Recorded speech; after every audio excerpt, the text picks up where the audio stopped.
Alors vendre c'est quoi? C'est une seule chose. Vendre c'est une seule chose. Vendre c'est manipuler. Est-ce que quelqu'un comprend ce que je dis? Vendre c'est une seule chose. C'est manipuler.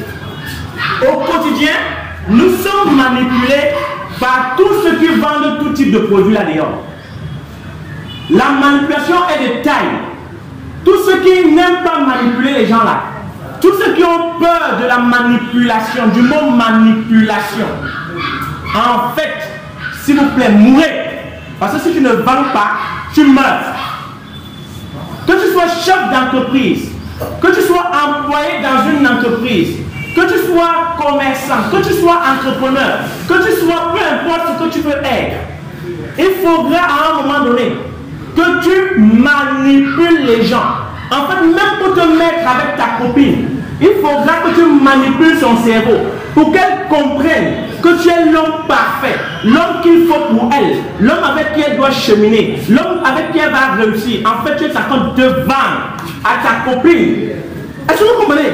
Parce que beaucoup de personnes pensent que la vente c'est quelque chose de... En fait, la vente c'est manipuler. C'est déjà la première chose que vous dites. Et j'espère pour moi que ce que je dis là, parce que vous là, soyez fiers de vous. Pardon, ne filmez pas les parties ici. Vendre c'est manipuler. Beaucoup de personnes ont peur de le dire. Et avant d'emmener quelqu'un à vendre, ou alors avant de vendre un produit à quelqu'un, la personne n'achète pas d'abord le produit. La personne vous achète. C'est la personne en face de lui qu'il achète. Quelqu'un comprend ce que je dis là? En fait, moi, si je viens devant vous aujourd'hui, ce n'est pas un problème de bien habiller. Ce n'est pas un problème du branding. Ce n'est pas un problème de... Je sais pas vous comprenez. Parce que vous allez remarquer qu'en route, si c'est un problème de branding, c'est que les gars qui marchent avec les montres et autres, les babouches, les chaussures en route là, n'arrivent pas à vous vendre. Vous êtes d'accord avec moi? C'est qu'ils n'arrivent pas à vous vendre. Donc, c'est vrai que même sans branding, même en étant sale, on peut vendre. Qui me connaît ici? Parce que même moi j'arrive souvent dans mon bureau en short. J'arrive souvent dans mon bureau en short, en t-shirt. Et j'arrive quand même à vendre. Pour dire qu'en fait, à un moment donné, ce n'est pas le branding. À un moment donné, c'est une chose. Les mots. La manipulation.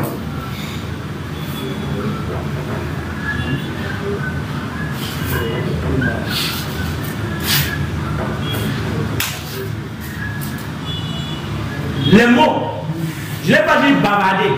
Parce que beaucoup de personnes pensent que c'est bavarder qui fait vendre. Ce n'est pas beaucoup parler qui fait vendre. Mais c'est de placer le mot qu'il faut en face. Est-ce que vous comprenez? C'est de réussir à détecter en cette personne il a besoin de quoi.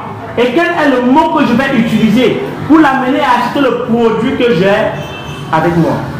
Est-ce que vous comprenez? Les mots. Les mots donc ici, même pour les placer, ont une manière. Je ne suis pas encore dans les cours, je suis encore seulement dans la même seulement. Donc je vous fais déjà ancrer seulement. Je suis pas, on va ancrer tout le sud là, dans la vente.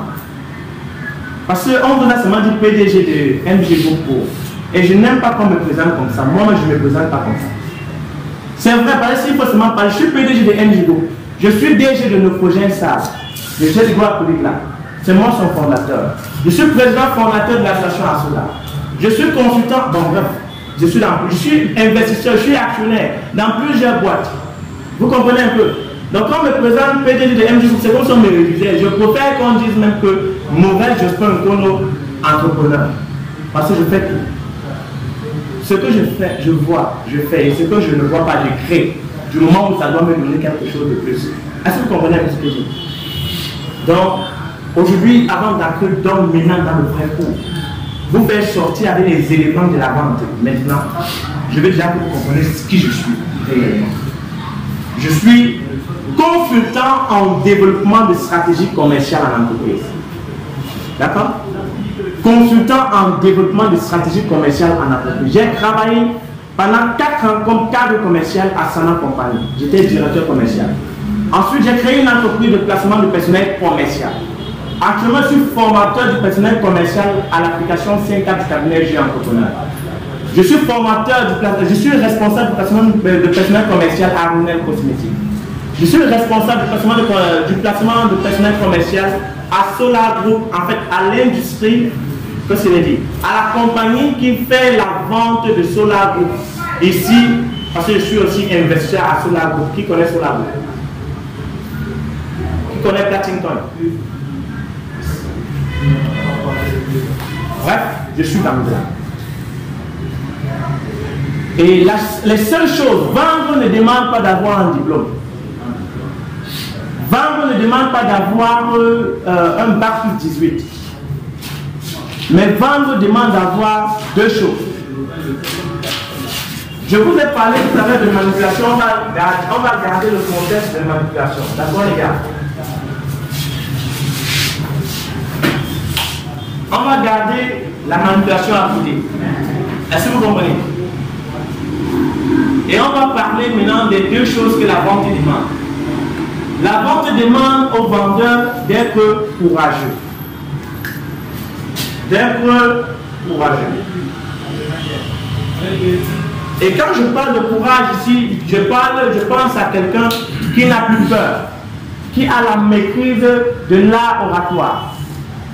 Maîtriser l'art oratoire ne veut pas forcément dire que tu sais trop parler. Mais en fait, la maîtrise de l'art oratoire, c'est la capacité de te placer devant l'inconnu.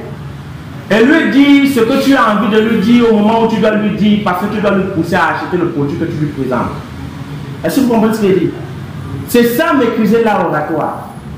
On maîtrise l'art oratoire du produit ou du service qu'on a. C'est comme si vous arrivez dans une entreprise, dans toute entreprise, même si vous avez bac plus 17 en marketing vente, quand vous allez arriver à Orange, on va devoir vous reformer sur les principes du produit ou des services de cette entreprise-là.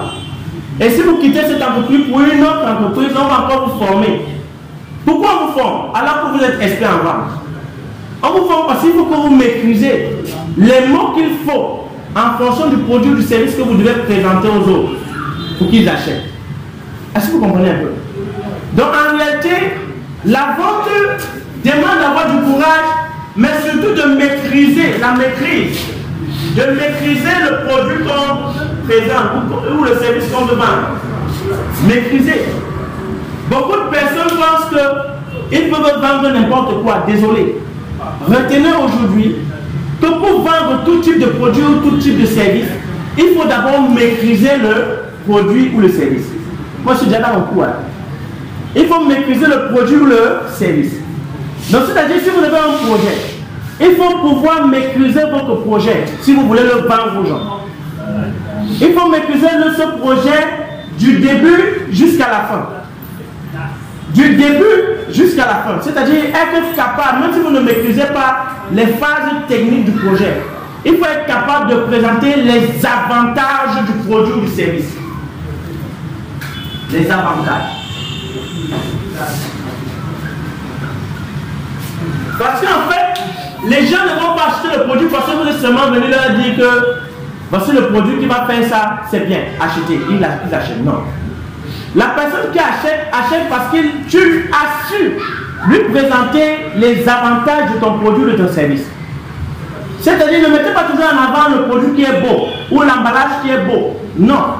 Mais mettez en avant ce que le produit peut apporter dans la vie de celui qui est votre cible. Voilà pourquoi avant d'apporter un produit vers un client, il faut d'abord se rassurer d'avoir étudié l'environnement de ce client. Quelqu'un commence à dire, ça passe ou ça? Peut-être il va être trop vite. Je vais dire, ça va? Ou alors la méthodologie n'est pas bonne. Nous ne sommes pas à l'école ici. Donc moi je préfère, je vous dis quand même vous retenir. Donc c'est-à-dire, il faut être capable d'arriver. Donc si je dois vendre un produit à, par exemple, à ce monsieur, je dois arriver vers ce monsieur et détecter et d'abord savoir s'il est massif. Je dois me rassurer je dois me rassurer de son environnement. Qu'est-ce qu'il aime? Le produit que j'ai là, par rapport au produit que je vends là, n'est-ce pas? Quel est le mot que je peux dire de mon produit qui va lui susciter l'envie de découvrir ce produit. Est-ce que vous comprenez un peu? C'est comme si vous prenez une pointilline, donc c'est-à-dire une paire cirée, et vous amenez vers un footballeur, et vous lui dites que la paire cirée-ci va te permettre de jouer ton football, il ne va pas l'acheter. Nous sommes d'accord? Maintenant, si je vois c'est un footballeur en face de moi, et que je veux quand même lui vendre la paire cirée, je dois arriver et lui dire, écoute, Samuel Eto'o, tu es très élégant. Tu sais que tu vas souvent sortir. Et pour toutes les sorties, voilà la paire qu'il te faut. Parce que cette paire, vraiment, elle correspond à ton charisme. Avec cette paire, tu n'as même plus, donc tu n'as plus froid à l'intérieur de la chaussure parce que c'est bien équilibré. Ça, je sais que vous comprenez un peu. Il faut arriver à lui parler des avantages qu'il y a dans la paire là, que tu lui présentes. Les avantages. Mais si tu viens vers la cible, qui est Monsieur Samuel Eto'o, et tu n'as pas bien étudié la cible, tu viens avec un produit qui en réalité les chaussures, tu n'arrives pas à lui montrer